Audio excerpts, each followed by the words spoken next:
Assalamualaikum warahmatullahi wabarakatuh. Selamat pagi anak-anak.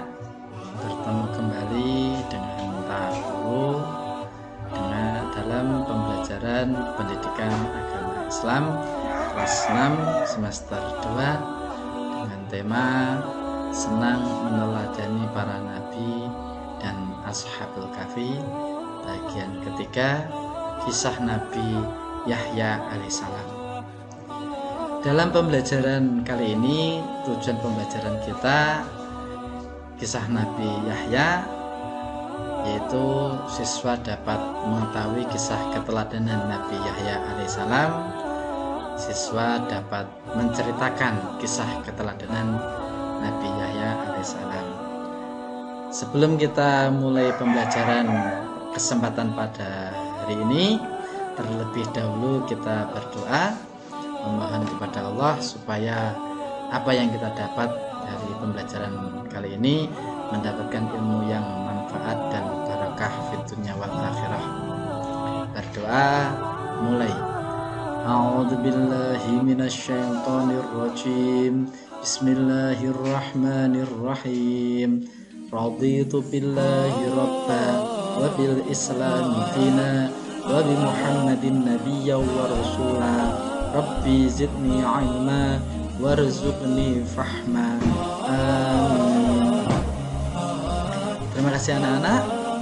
Kita langsung saja, yaitu meneladani para nabi.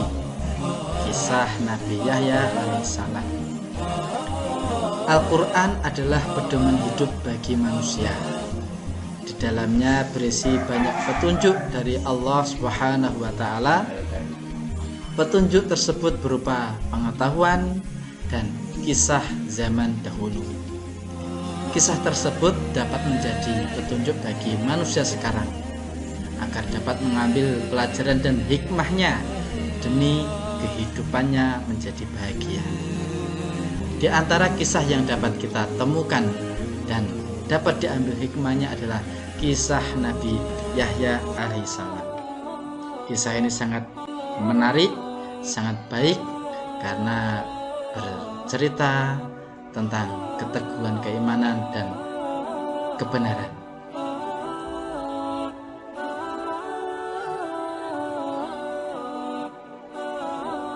Baik anak-anak, untuk lebih jelasnya kita akan menyimak video kisah tentang Nabi Yahya alaihissalam.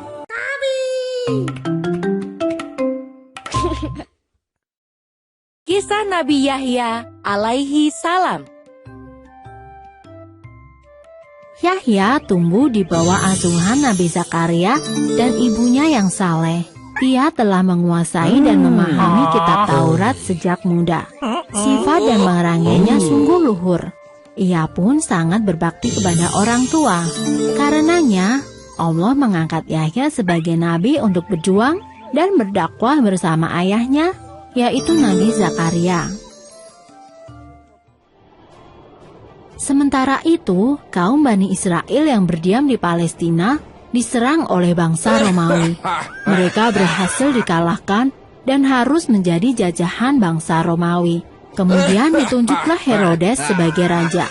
Ia memerintah dengan sangat kejam dan sewenang-wenang. Pemerintahan Raja Herodes yang kejam membuat kaum Bani Israel sangat menderita. Sang raja bahkan membunuh para ulama yang menentangnya. Keadaan ini membuat kaum Bani Israel terpecah.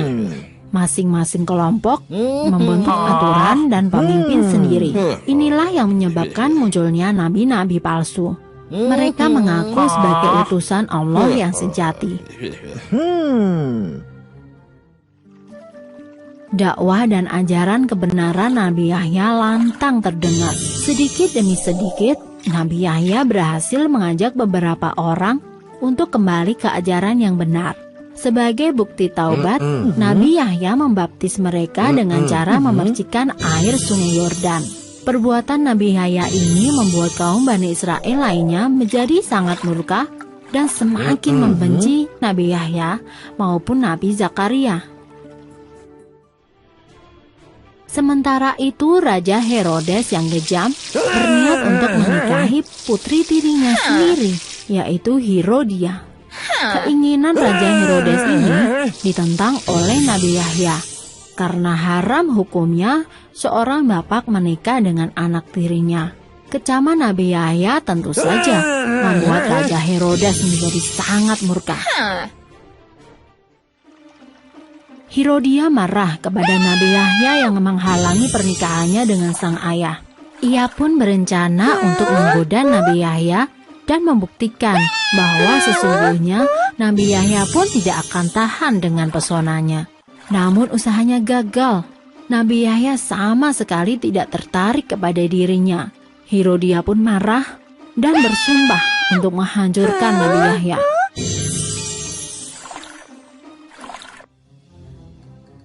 Keteguhan Nabi Yahya dalam berdakwah membuatnya harus menghadapi dua kekuatan besar, yaitu kaum Bani Israel dan Raja Herodes, serta putri Herodia yang sangat berkuasa.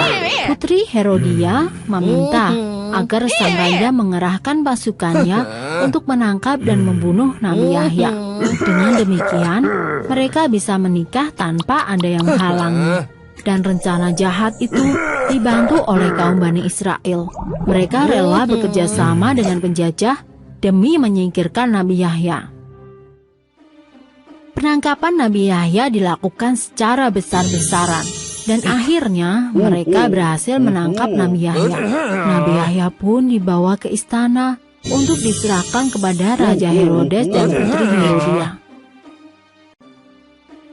Kematian Nabi Yahya segera tersebar. Meskipun sedih kehilangan putra satu-satunya, Nabi Zakaria tetap melanjutkan dakwahnya. Bagi kaum Bani Israel, halangan mereka masih ada satu, yaitu Nabi Zakaria. Mereka pun berusaha untuk menangkap Nabi Zakaria.